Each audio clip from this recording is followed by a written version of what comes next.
Okay. You guys win. I'm finally making a 3D printed whipsaw.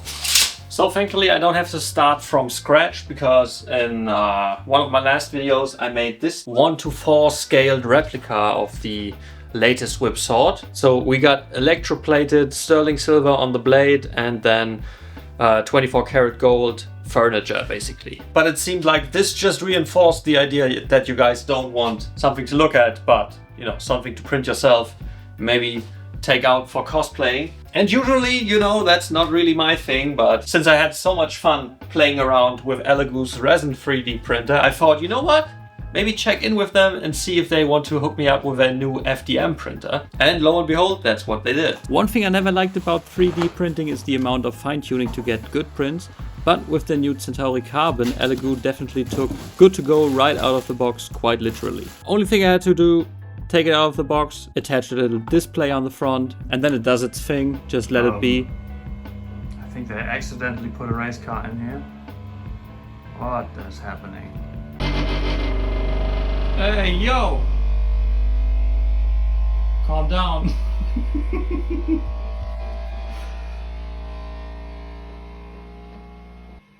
And now he acts like nothing happened. I tried out the pre-installed projects, so I started out with a Benchy. Definitely getting paid by the job and not by the hour.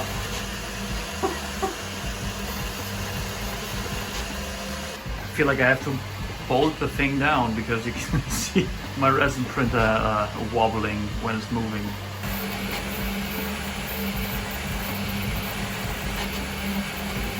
You don't judge my steps. Hello!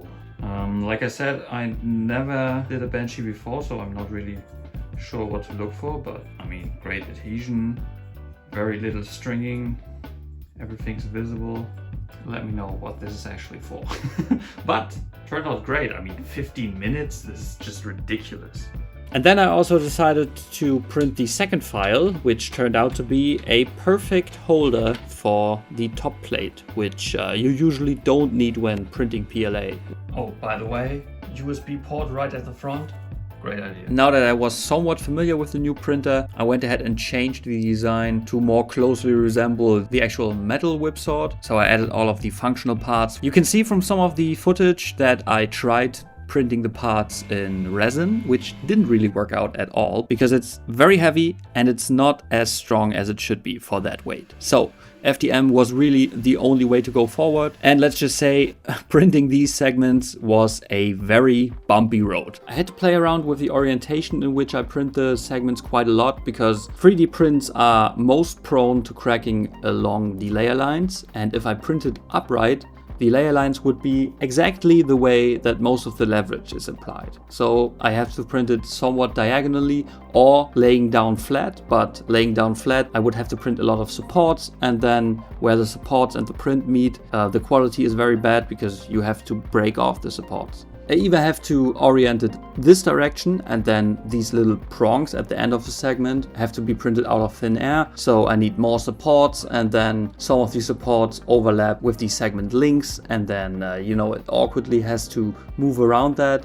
Or I print it the other way around, and then I start out with very little connection to the build plate, and then the print gets gradually bigger without being very structurally sound, so it kind of wiggled around. Well, that didn't go right. I stopped it halfway because it looks like scrambled eggs.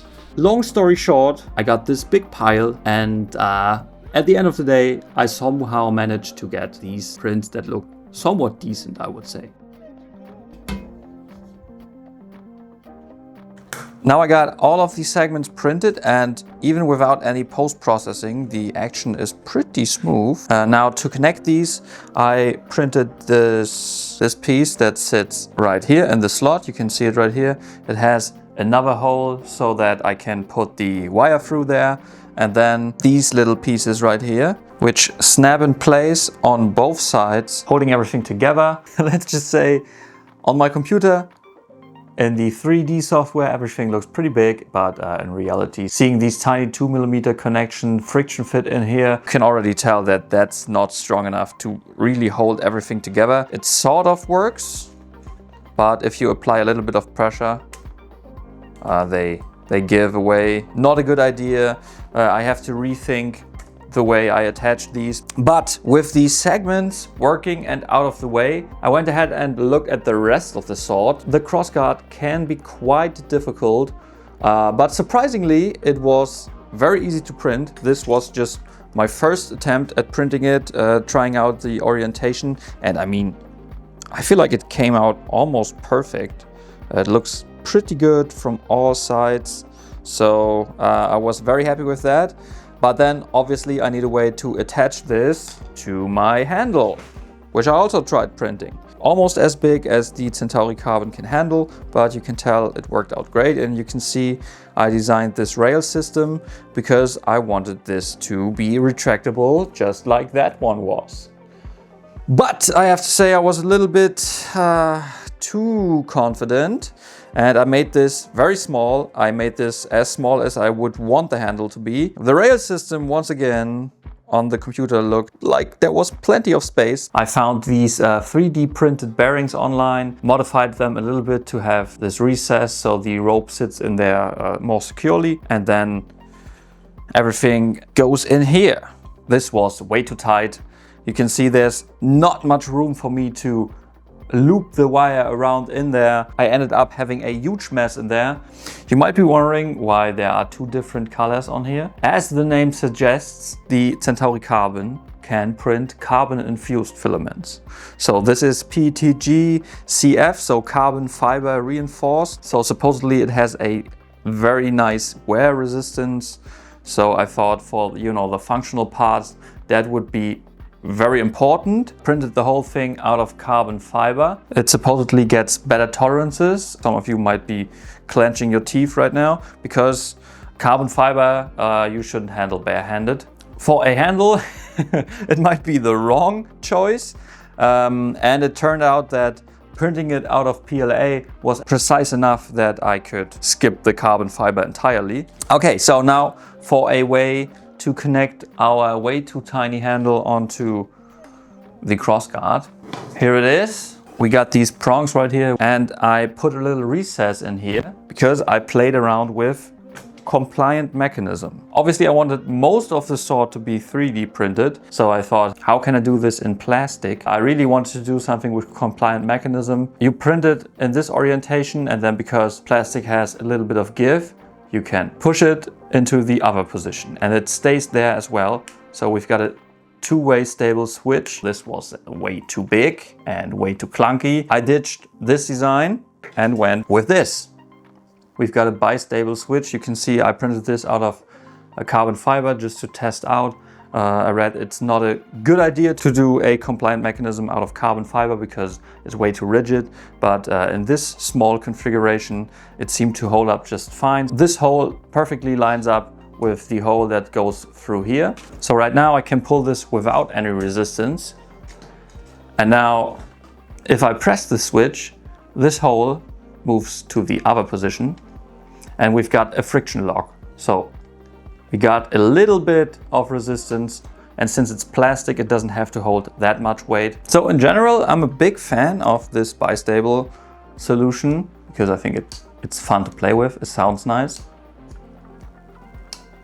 And I mean, it gets the job done. Pommel also printed perfectly. It looks exactly like my metal whip sword because it's a one-to-one replica. What I didn't take into account is that, you know, sounds pretty obvious in hindsight, but plastic isn't as durable as metal. So this is definitely too thin for a functional plastic print. I think I have to redesign the whole segments once more to make them a lot thicker. You can tell if I hold it like this, even though it doesn't weigh much, it has a very big flex in it. Then you can also tell I'm awkwardly holding the handle. You know, I tried so hard and got so far to almost make the retraction mechanism work the way it does on the metal one, but in the end it didn't really matter because it's just way too thin. Maybe you guys got some nice ideas, leave them in the comments. The connection from the handle to the crossguard, the rivet system I thought would be a good idea is way too thin. It just completely broke off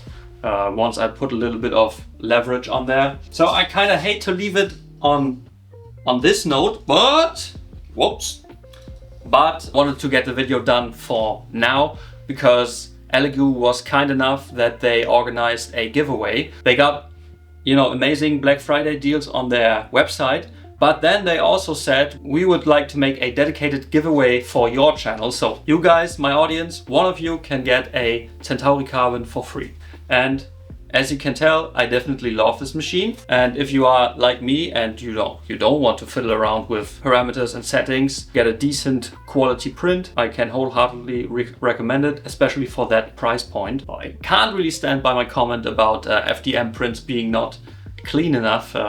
So yeah, definitely a very pleasant surprise. If you want to get a Centauri Carbon, definitely have a look at the giveaway. I'll link it down in the description. You know, there are some things you have to do. Subscribe to me, subscribe to Elegoo, and then go to the mailing list.